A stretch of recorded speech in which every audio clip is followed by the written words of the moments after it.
자 이제 자 스타트. 어. 예, 자 안녕하세요.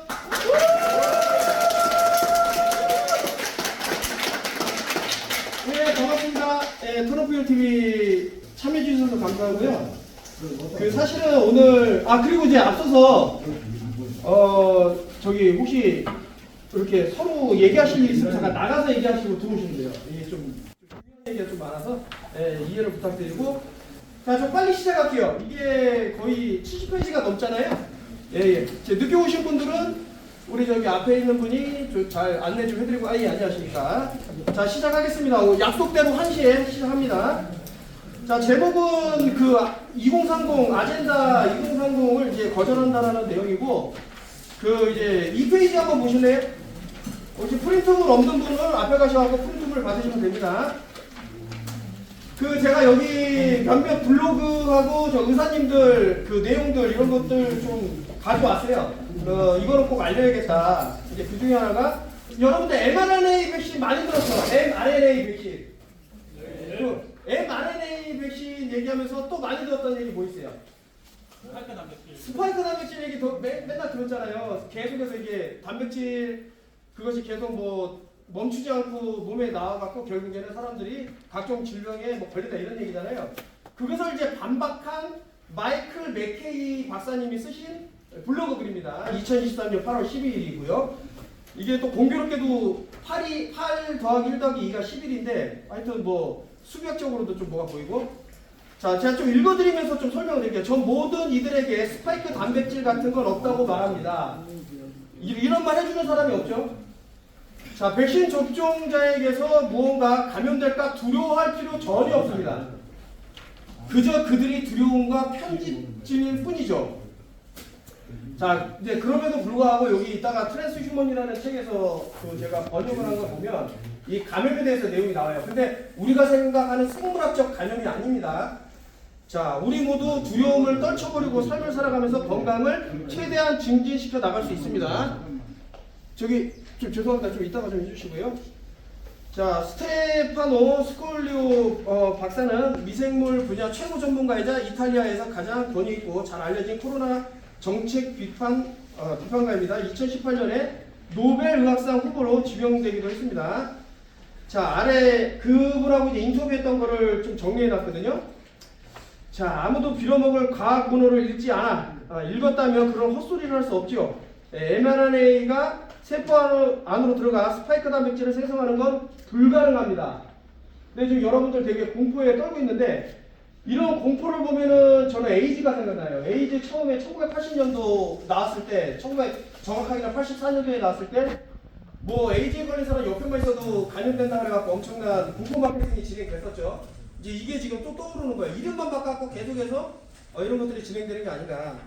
자, 그들은 어떻게 체내의 스파이크 단백질을 찾아낸다고 주장하는가? 요거 잘 보셔야 돼요. 답변. 사기적인 검사 방법을 사용한다. 사기적인 검사 방법. 자, 요거 제가 그 많은 자료를 찾아봤거든요. 그 폴리오 백신, 소아마비 백신 뭐 맞으신 분 있어요? 소아마비 백신. 아니면 맞는 사람을 봤다던가. 소아마비 백신을 어떻게 얘네들이 있다라고 주장을 하냐면 이게 되게 재밌는 얘기인데 그 소아마비에 걸려서 죽은 소년이 있죠. 어린이의 척수액을 뽑아. 그 뽑은 거를 원숭이 뇌에다가 2마리에다가 넣어요. 각각. 한 마리는 죽고 한 마리는 소아마비가 걸려요. 야, 이거 봐라. 소아마비 걸린 아이의 척수액을 뽑아갖고 원숭이 뇌에 넣었더니 이렇게 죽지 않냐? 소아마비에 걸리지 않냐 해갖고 과학자들이 말하기를 이게 소아마비다라고 바이러스라고 얘기를 했거든요.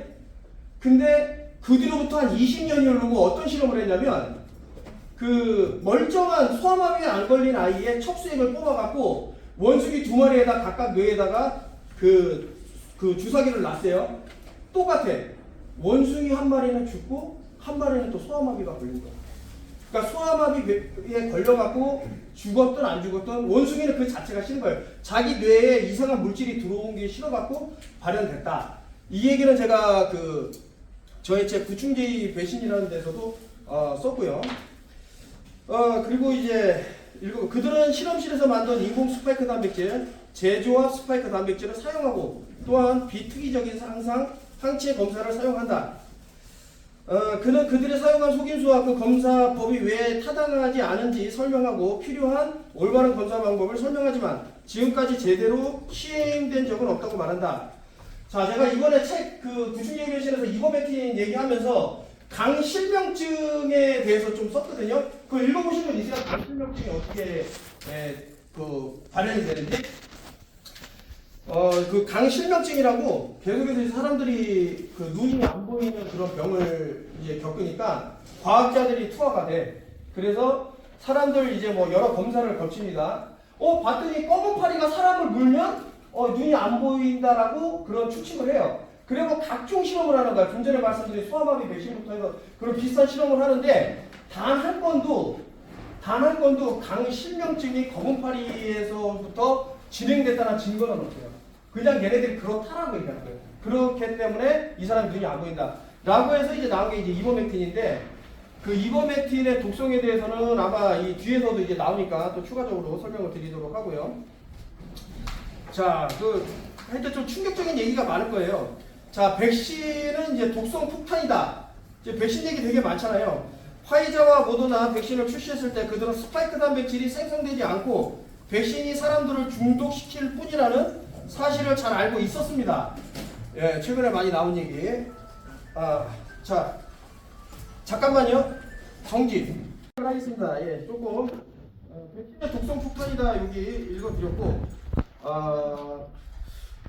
제가 이제 요 백신 얘기하면서 좀 의심스러운 부분이 계속 처음에 중국 우한에서 시장에서 사람들이 생선 만지고 만져갖고 이 병이 전파됐다고 얘기하다가 또 나중에는 펜타곤에서 얘네들이 실험을 해갖고 오바마 정부 때부터 진행됐다 이러다가 또 나중에 또 중국으로 넘어가갖고 막 이게 핑퐁 게임을 계속 했거든요. 저 뉴스를 보면. 그러다가 나중에 최근에 무슨 뉴스 나왔죠? 알고 봤더니 중국은 아무런 죄가 없다라 하면서 뉴스가 얼마 전에 나왔어요. 지금 또 미국도 마찬가지. 그런 식으로 계속 핑퐁 게임하고 손해보는 사람은 누굴까요? 결국엔 죄 없는 민중들이다 이런 생각이 들고요. 자, 그리고 이제 더 웃긴 건 뭐냐면 여기 트랜스휴먼에서 이제 가장 많이 나오는 게 화공 물질, 화공 약품, 그리고 여러 우리가 사용하는 일상에서 사용하는 이런 피탈레이트, PVC, 이런 마이크로플라스틱 이런 게 병의 원인이 있다는 얘기를 상당히 많이 하는데 우리가 중국에서 한국에 우리 형제 국가라고 그러면서 110만 장의 마스크를 보냈거든요. 그 안에 성분을 조사해 보니까 이거는 독극물이라고 말할 수밖에 없는 물질들이 많이 포함되어 있었어요. 이건 제가 유튜브에서도 올렸었고, 또 반대로 한국에서는 중국에 우리가 도와야 된다고 해서 또 이렇게 서로 이것도 마찬가지로 핑퐁 게임이 될 수 있는데, 자, 이것은 실험실에서 만들어진 스파이크 단백질로 자연에는 존재하지 않습니다. 스파이크 단백질은 바이러스의 일부로 여겨지지만 분리된 적이 없기 때문에 자연에는 존재하지 않는 것입니다. 따라서 자연에는 독성 스파이크 단백질이 없으며 발효된 적도 분리된 적도 혈액에서 발견된 적도 단 한 번 없습니다. 단 한 번. 예. 그 바이러스가 없다라는 얘기 계속 드리는 게 이거 있다라고 말하는 사람들, 그 사람들이 조금 나중에 좀 진실되게 말을 해야 되지 않을까. 앞서 말씀드렸듯이 다시 한번 강조하지만 그들이 하는 일은 실험실에서 합성된 독성 단백질을 항체와 접촉시켜 항체가 특이적이라고 주장하는 것 뿐입니다. 이는 명백한 사기입니다. 그리고 그 단백질을 이용해 인체에 스파이크 단백질이 존재한다고 주장합니다. 하지만 바이러스의 존재가 입증되지 않았다면 바이러스의 스파이크 단백질 존재 또한 할 수 없습니다. 실제로 존재하는 스파이크 단백질은 실험실에서 만들어진 것일 뿐입니다. 이렇게 나오고요. 자, 이제 질문이죠. 백신 접종자는 백신 미접종자에게 바이러스를 전염시킬 수 있는가? 하도 이제 바이러스니까 사람들이 겁이 나니까 이거 감염된다고 그러는데, 자, 이제 스클리오 박사는 뭐라고 그러냐면 아예 딱 얘기를 해. 아니요. 전염성이 전혀 없습니다. 우선 스파이크 단백질이 생성되지 않기 때문에 다른 사람에게 전염될 수 없습니다. 자, 이게 지금 보면은 스파이크 단백질로 사람들이 이렇게 많이 죽어나간다는데 이게 도대체 어떻게 된 건가? 자, 이게 생물학적으로 접근하면은 이게 힘든 거예요. 자, 그래서 이제 참고 문헌이 안에 쭉 나오고. 자, 다음 4페이지 한번 봐주시고요. 자, 여기 여기서부터 이제 좀 제가 그 아까 전에 말씀드린 그 구충제에 배신 내용이 상당히 이제 중요한 중간중간에 예쁜 보이면 선물 감사합니다. 하고 자 다음 넘어가고 자 이버메틴에 대해서 이제 시작하시고요. 자 사람들은 여전히 이버메틴을 복용하고 있습니다. 순진한 아이들처럼 속고 있는 거죠. 저 실례지만 여기서 구충제 드신 분 있나요? 이버메틴이나 뭐 이런 하다못해 하이드로콜로 이렇게 많이 드셨어요? 예. 예. 자 이게 그 팬데믹이 일어나기 전에 어떤 일이 있었어요? 팬데믹 일어나기 한 1년 전이나 한 반년 전에 그때예요. 그냥 센세이션이 일어났어요. 이거 구충제에 대해서. 구충제 먹으면 암도 낫고 모든 병이 사라진다고 하면서 근데 이제 그때부터 저는 이제 눈치를 좀 이렇게 까고 있었는데 아니나 다를까 그 CEO 구충제를 이제 이렇게 많이 만들어내는 CEO가 부부가 사망을 해요. 근데 이거는 누가 봐도 살인인데 그냥 경찰에서는 뭐 단순 사고다 이렇게 해갖고 목이 졸려 죽었는데 그냥 그렇게 조사가 됐단 말이죠. 그때부터 이제 벌어지는 또 어마어마한 일들이 있죠. 그래서 이제 이버메틴을 왜 이렇게 사람들한테 먹이려고 할까? 자 이것도 의사 요아킴 바이톨이라는 분이 쓰신 내용이고 이제 읽어드리겠습니다. 만약 소수의 사람들이 마법의 물약이나 주사, 즉 혈전 주사와 같은 특정 물건의 위험성과 무용지물을 깨닫기 시작한다면 그들은 또 다른 함정으로 유인하는 가장 좋은 방법은 무엇일까요? 그러니까 다시 말해서 야 이거 백신 맞고 사람이 어떻게 됐대 하니까 이제 다른 대체제를 찾겠죠. 그게 이제 구충제라고 있고는 뻔하지 않나요? 통제된 반대 세력이 또 다른 똑같이 위험하거나 아니면 어쩌면 더 위험한 약물을 과장 광고하고 주류 언론들을 통해 그 약물을 왜곡하면서도 통제된 반대 세력으로부터 직접 구매하지 않으면 구하기 어렵게 만드는 겁니다. 그러니까 다시 말해갖고 백신을 만드는 회사가 구충제 약도 만들었어. 근데 이게 백신의 어떤 해결책이 된다 이렇게 얘기를 하고 있는 거랑 똑같다는 거죠. 자, 저는 페이스북에 글을 올리다가 이 끔찍한 사실을 알게 되었습니다. 제 친구가 이 단순한 심리적 속임수에 넘어가 이 독극물을 구입했거든요. 자, 이분 저 의사 요아킴 바르톨 선생님의 주장입니다. 자, 수많은 백신 반대론자들이 마치 잠든 대중처럼 쉽게 조종당하고 속아 넘어가는 걸 보니 정말 안타깝습니다. 아 실제로 그래요. 그 제가 제 주변에 얼마나 많겠어요. 이 백신에 대해서 이제 부정적인 시각을 갖고 이제 반대한다는 분들이. 근데 그런 분들마저도 이게 놀랍게도 이거를 많이 거울의 기대심을 깨져요. 앞쪽으로 앉으시고요. 그래서 이제 백신을 반대한다는 분들도 이 구충제만큼은 또 상당히 많이 그 소비를 하시더라. 자, 솔직히 말해서 거대 제약회사가 개발하고 제조한 또 다른 제품이 다른 사람을 불구로 만들고 불임으로 만들며 치명적인 혈전주사라는 사실을 알게 된 후에도 그 회사가 만든 약이 과연 만병통치약이라고 할 수 있을까요? 라고 이렇게 말씀하시는데 뭐 유명한 케이스들이 많죠. 그 김철민 씨 그 개그맨 그분도 뭐 처음에는 너무 효과가 좋다고 하다가 내가 이렇게 절대 드시지 마시라 이런 얘기도 있었고 또 이제 구충제로 인해 갖고 많은 피해 사례가 이제 보고가 되는데도 불구하고 이게 참 힘들단 말입니다. 자, 사람들이 이런 속임수에 넘어가는 이유는 단순히 상식과 논리적 사고의 부족 때문만은 아닙니다. 많은 사람들이 여전히 록펠러 재단이 만든 사이비 의학과 반박된 세균설에 사로잡혔기 때문입니다.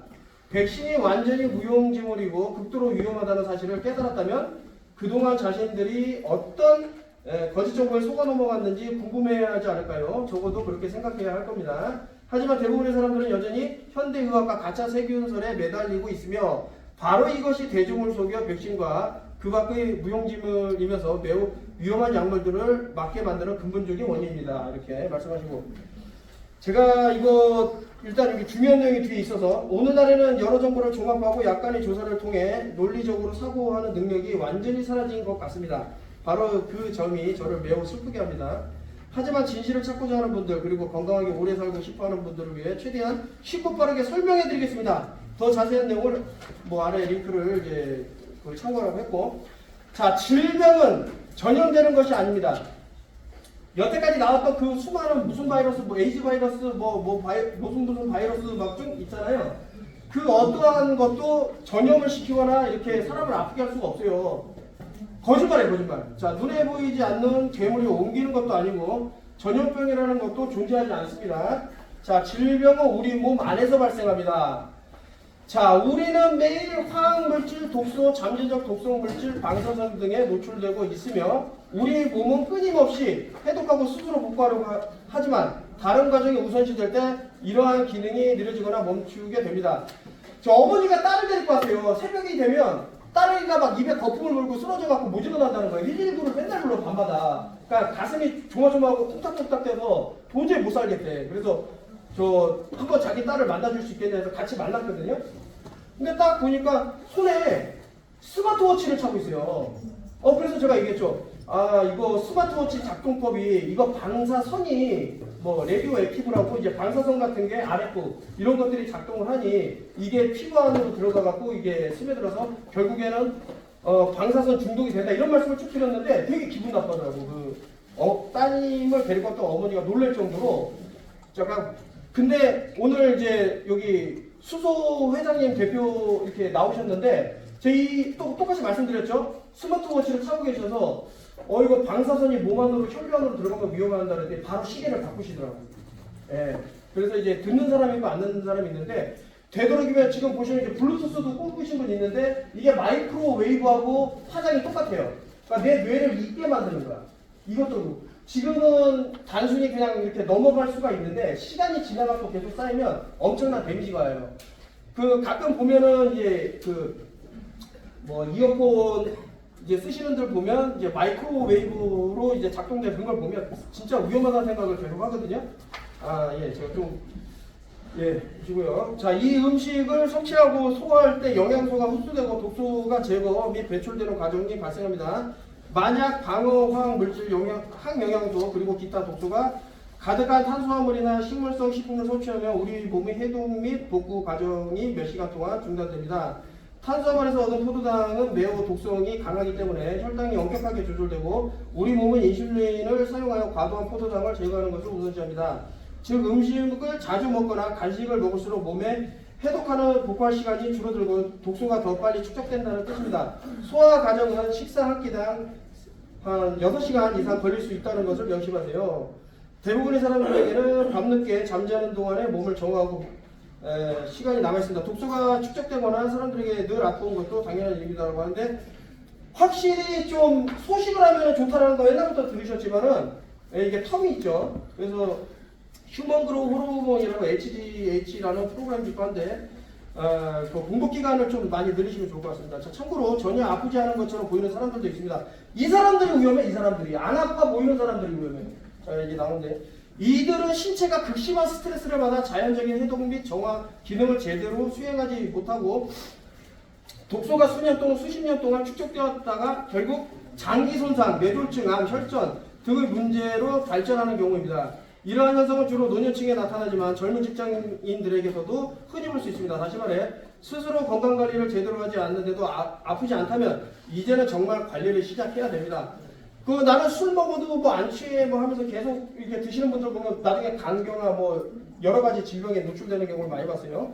자, 체내 조직이 일정 임계점에 도달하지만 비상경화 프로그램이 시작됩니다. 예전에는 이를 감기나 독감이라고 불렀죠. 계절 변화처럼 급격한 온도 변화나 주변 사람들이 감염되기 시작하면서 마치 전염되는 것처럼 느껴져서 증상이 나타날 수도 있습니다. 자, 여기서 중요한 점은 콧물, 기침, 발열과 같은 증상은 질병이나 아픔 때문이 아니라 이러한 증상은 독소를 제거하고 몸을 치유하는 과정에서 나타나는 현상이다. 암은 뭐라고요? 병이 아니고 증상이다. 암을 병이라고 하는 거는 솔직히 이거 돈벌이 하는 사람들한테는 기쁜 일이겠지만 많은 피해를 이제 당할 겁니다. 이거 잘못 보시는 분들한테. 자, 여기서 중요한 점은 이제 콧물, 기침 이런 것들이 결국엔 그런 거라고 하는 거고 이 과정은 단백질, 박테리아, 기생충, 곰팡이에 의해 이루어집니다. 이런 독일 심리학에서 설명하는 스트레스나 정신적 외상으로 인한 질병뿐만 아니라 독소 혈증에도 똑같이 적용되는 진리입니다. 그래서 혹시 책을 구매하신 분은 꼭 아까 전에 앞페이지 몇 번 넘어가면 바로 나오잖아요. 그러니까 이거를 꼭 새기시면 좋을 것 같아요. 자, 다시 말해 당신은 세균이나 바이러스 때문에 아픈 것이 아니라 몸이 제거하거나 복구하는 과정에서 나타나는 증상을 겪고 있는 것입니다. 증상이 나타나는 것은 단순히 자연적인 정화 6페이지 치유를 취하는 과정에 있다는 뜻이며 따라서 속도를 늦추고 단식을 통해 몸을 도와야 합니다.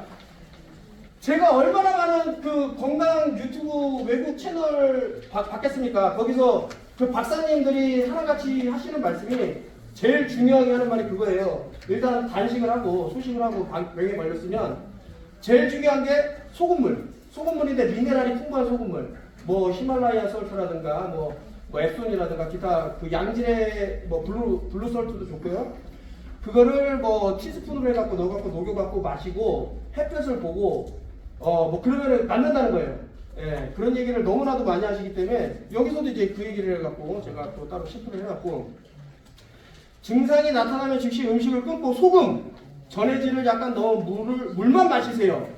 자, 근데 더 좋은 게 있는데 그 비타민 D 꼭 태양을 통해 갖고 우리가 피부로 받아 갖고 우리 그 진피층 안에서 뭐 이게 글루타치온으로 간에 가서 변환되고 이런 것도 좋지만은 LDL 콜레스테롤이 여러분들 그 투명병에 그 소금 존전에 많은 소금을 한 티스푼을 하나 넣고 햇볕을 받으면 전해질이 돼요. 드시면 우리 몸이 약간 전자기장이 더 활성화가 된다는 얘기가 있어요. 예, 이거 되게 유명한 얘기입니다. 그것을 자연 속 동물들을 따라하면 됩니다. 아프거나 다친 동물들은 의심처에서 숨어서 나올 때까지 먹지도 마시지도 않습니다. 그리고 나서 물을 마시기 시작하고 천천히 다시 먹기 시작합니다. 자, 우리도 마찬가지입니다. 항상 영양가 있는 음식을 섭취하여 몸에 충분한 영양분을 저장해 두고 자연적인 정화 및 회복 과정에서 증상이 나타나면 즉시 단식을 시작하여 몸을 회복시키세요. 정화 과정이 며칠 동안 지속되고 기력이 많이 떨어지거나 심한 허기를 느낄 때면 뼈, 육수, 달걀, 노른자, 내장육과 같은 영양가 높은 음식을 뭐 섭취하세요. 뭐 베지테리안 분들이 계신다 그러면은 뭐 달걀 정도는 괜찮을 것 같은데. 자, 요거 제가 이렇게 하나하나 다 읽어드리는 거는 이제 앞부분만 이렇게 할 겁니다. 그 지금 이 영상을 보시는 분들 중에 이 프린터물을 없는 분들이 대다수이기 때문에 자, 대부분의 사람들은 자신이 아픈 이유가 세균이나 기생충 때문이라고 잘못 알고 약물이나 자연요법에 의존하여 회복하려 합니다. 이는 매우 큰 실수입니다. 이버메틴이나 아스피린 같은 약물 또는 단순한 자연요법과 같은 화학물질을 복용하면 효소작용을 방해하여 자연적인 치유 및 해독 과정을 늦춥니다. 증상은 이러한 치유 과정을 결과적으로 증상이 완화되어 나아지고 있다고 착각하게 됩니다. 이러한 약물이나 요법을 반복적으로 복용할수록 몸은 자연 치유 과정이 끝났다고 생각을 하고 실제 치유가 완료되기 전에 멈춰버립니다. 즉 몸의 해로운 독소가 완전히 제거되지 않고 계속 축적되어 결국 다시 아프게 될 것입니다. 그리고 이러한 과정을 수년 동안 반복한다면 어떤 일이 벌어지는지 쉽게 상상할 수 있습니다. 네, 독성이 물질이 체내의 장기를 손상시킬 정도로 심각한 수준에 이르게 됩니다. 독소가 조직과 장기로 퍼져 결국 사망에 이르게 되는 것을 막기 위해 신체는 종양을 생성하여 독소를 차단합니다. 라고 저 다음 장 넘어가시고요. 제가 이분이 뭐 자기 경험담을 쭉 얘기하는 내용이고 자, 그 7페이지 그 첫 번째 문단 중에 자, 여기 제가 한번 읽어드리는데 보시면 건강과 해독 과정에 필수적인 기생충까지 죽이고 있습니다라는데 이상하죠? 그러니까 기생충 이거 우리 몸을 해치는 건데 이렇게 생각하시는 분이 있는데 이게 바로 여러분들이 당한 내용이에요. 제가 좀 이제 말씀드리겠습니다. 마치 우리 몸의 가장 중요한 청소부이자 생명의 필수적인 박테리아를 두려워하는 것과 같습니다. 우리 장에 유익균 세균만 있어요? 유익균도 있어요? 유익균이 70%가 있고 뭐 칸디다균이라든가 뭐 약간 곰팡이균 이런 애들이 30% 있으면 건강하게 살아갈 수 있는 거예요. 근데 뭐라 그러죠? 야, 이거 균이라는 균은 모두 나쁜 거야. 그게 바로 점띠오리, 세균학이라는 거예요. 세균학은 잘못됐다는 거예요. 지나치게 청결을 유지하고 항균 제품을 사용하는 것은 매우 위험하고 건강에 해로우며 결국 종양이나 장기 손상으로 이어질 수 있습니다. 라고. 자, 여기 이제 제가 쓴 게 이게 글씨로 읽어드리면 너무 기니까 이제 설명을 드리면 이 사람들이 사실은 여러분들한테 계속해서 기생충 약을 먹게 한 이유가 있어요. 기생충이 우리 몸에서 중금속을 먹는다는 거 알고 계신 분 계세요? 중금속을 먹어요. 근데 만약에 기생충 약을 먹고 기생충이 죽으면 걔네가 먹었던 중금속은 어떻게 되죠? 우리 몸으로 다시 빠져나가는 거예요. 우리 몸은 계속해서 중금속이 과다가 되는 거예요. 과다가. 그리고 그 죽은 기생충들은 어떻게 되겠어요? 이런 사체들이 떠돌아다니면서 결국엔 어디 막히거나 뭐 미세혈관이라든가 모세혈관 막히다라든가 아니면 암을 형성하겠죠. 그러니까 저기서 기생충은 암을 유발해라고 하는 게 반은 맞고 반은 틀리는 거야. 걔네가 있어서 암에 걸리는 게 아니고 걔네가 죽어서 암에 걸리는 거예요. 이 과학자는 이렇게 주장을 하고 있습니다. 그래서 일단 여기 제가 쓴 게 도서 트랜스 휴머를 읽으면서 뭐 이제 이 MRI라든가 뭐 스파이크 단백질 이런 부분을 이게 그 연결이 되는구나. 그리고 이제 제가 가장 많이 말씀드린 게 그 기생충 약의 가장 무서운 점이 그 범혈구 감소증이라고 아예 써놨잖아요. 이 약을 먹었을 때 뭐 장기간 복용하면은 범혈구 감소증이 유발된다 그러는데 그 범혈구 감소증이라는 게 결국 보면 앨런 머스크가 위고비라든가 뭐 이렇게 각종 그 다이어트 약이라고 이렇게 꼽잖아요. 배. 그 사람들 뼈를 관찰하니까 뼈가 녹아 있어요. 이렇게 삐쭉빼쭉. 예. 그런 뼈에서 뭐 조골세포라고 그러죠. 우리 두꺼운 뼈에서는 피가 생성돼서 나오거든요. 양질의 피가 나올 수 있을까요? 그런 식으로 뼈가 다 파괴가 됐는데, 특히 이제 중금속 얘기했는데 우리 몸은 칼슘하고 가장 헷갈리는 그 화학 성분이 납이에요. 이 납이 칼슘인 줄 알고 빨아들인다고. 한번 뼈에 납이 축적이 되면 잘 빠져나가지 않아요. 이런 게 총체적으로 연결돼서 뭐 기생충도 계속 죽어나가니까 중금속이 계속 뿜어져 나가고 지금 각종 우리가 먹고 있는 제품들 하다못해 물병 하나를 마시더라도 마이크로 플라스틱부터 해서 여러 가지 이런 것들이 하늘에서는 계속해서 캠트레일 뿌리는데 성분을 보면 다 중금속이란 말이야. 요거 캠트레일 성분 분석을 보면 다 중금속이에요. 여러분들이 얼마나 많은 중금속을 마시고 있냐고 지금. 자, 그런 거를 오늘 너무 잘 오신 게 마지막에 보면 이 중금속을 뭐 100%라고 말씀은 못 드리지만 90% 해결할 수 있는 방법이 있습니다. 알려드릴게요. 자, 이제 AI한테 제가 질문을 했어요. 이게 거짓말인가 뻥인가. 이 블로그를 쓰신 과학자, 의사 선생님이 뻥을 쳤나 안 쳤나 해갖고 AI한테 뭐라고 질문했냐면, 야, 기생충 중에 숙주의 체내에서 중금속을 먹는 그런 기생충도 있어라고 했더니 AI가 뭐라고 그랬냐면, 자, 8페이지 보세요. 네, 중금속을 흡수하여 체내에 농축하는 기생충이 존재합니다. 이들은 숙주가 섭취한 중금속을 대신 흡수하여 역설적으로 숙주의 중금속 수치를 낮추는 역할을 하기도 합니다. 지금 캠트레일로 계속해서 중금속 거리는데 이런 자연적으로 어떻게 보면 좀 부정적으로 생각하는 분도 있겠지만, 그래서 제가 계속해서 암은 좋은 것이라고 여러분들한테 말씀드린 거예요. 이런 이유들 때문에. 자, 중금속을 흡수하는 기생충의 특징. 자, 일부 기생충은 숙주의 몸에서 주변 환경보다 수백 배에서 수천 배 높은 농도의 중금속을 자신의 몸 안에 쌓아둡니다. 자, 이제 샘플 지표. 기생충의 중금속 농도를 분석하면 해당 지역이나 숙주가 처한 오염 상태를 정확히 알 수 있어 오염의 지표로 활용됩니다. 자, 숙주 보호 효과. 기생충이 중금속을 청소기처럼 빨아들임으로써 물고기 같은 숙주의 장기, 간, 근육에 쌓인 중금속 양을 줄여주는 궁극적인 측면이 긍정적인 측면이 연구되기도 했다. 이렇게 나오는 거죠. 그래서 우리한테 계속 야, 너 암 걸렸으니까 죽어. 암은 나쁜 거야. 암을 없애야 되는데 암이 얼마나 고마운 존재예요. 이거 잠깐만 여기서 여쭤볼게요. 제가 지금 말하는 뜻을 모르는 분 한번 손 들어주세요. 이렇게 대화 좀 하게. 암이 좋은 거다. 왜 좋냐? 질문하실 분 없으신가? 자, 암이라는 게 병이 아니고 우리 몸에서 아까 이제 기생충으로 얘기해볼게요. 계속해서 저기 독극물을 먹어갖고 기생충을 죽였어. 네? 기생이 죽어갖고 이게 떠다녀. 그래서 이제 야, 이거 기생충이 막 수억 마리가 떠다니는데 뭐 각종 장기에 박히고 뭐 뇌에 가면 안 되겠네 해갖고 백을 만들어요. 기생충 죽은 그 애들을 모아두는. 그럼 그게 나쁜 거예요? 좋은 거예요? 근데 그걸 바늘로 찌르고 째고 방사선 쐬고 해갖고 하면 어떻게 되겠어요? 이게 퍼지겠죠. 그래서 제가 의사 선생님들한테 죄송하지만 바이옵시라고 해서 이제 찔러갖고 암에 걸렸나 안 걸렸나는 그거 자체도 하면 안 된다는 거야. 왜냐면 퍼지니까. 우리 몸에서 자꾸 독극물이 못 나가게 백을 만들어서 모아놨는데 기껏 모아놨더니 막 바늘로 찔러갖고 다 퍼지게 하는 거죠. 그럼 얘네들이 또 어디 가서 또 자라겠어요? 자, 그런 부분에 있어서 제가 이제 암은 좋은 곳이라고 계속해서 말씀드리고, 자, 대표적인 사례 보면 어떤 이제 종들이 그 이제 뭐 납이나 카드뮴이라든가 기타 나쁜 것들을 이제 흡수하는 이런 남았고요. 자, 그리고 제가 이번에 이거 책을 보면서 여러분들 진짜 놀라운 얘기 해드릴게요. 제가 너무 놀랐는데 우리 여기 송가채 있죠? 예. 이 송가채가 여기 타이로이드라고 해서 갑상샘하고 연결되는 거 아시는 분? 호르몬으로 연결돼요. 호르몬. 여기 제 송가채하고 갑상샘하고 호르몬으로 연결돼. 그래서 여러분들 계속해서 자 여기 나옵니다. 여러분들 그 송가채를 무너뜨리고 망가뜨리고 석회화하려는 목적이 있었어요. 그래서 하늘에서 뿌리는 게 뭐라 그랬죠? 중국에서 캠트레인에 알루미늄이 제일 많거든요. 알루미늄이 우리 송가채를 돌로 만들어요. 그리고 글리포세이트. 농작물을 어떻게 기르죠?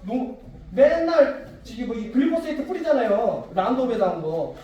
그게 또 우리 송가채를 석회화하고. 그리고 와이파이. 지금 와이파이 안 쓰는 데 있나요? 우리 송가채를 또 석회하고. 불소. 불소가 안 들어간 데가 거의 없어요. 불소가 또 석회하고. 그리고 블루라이트. 네? 이런 것들이 전부 우리 송가채를 돌로 만든다. 이렇게 돌로 만들면 우리 갑상샘하고 연결된 호르몬이 막혀요. 자, 이제 이렇게 설명드리겠습니다. 자, 송가채는 갑상샘, 칼시토닌과 파라토닌 호르몬을 내분계 시스템에서 호르몬을 통해 서로 상호작용, 송가채하고 갑상샘이 한다는 거야.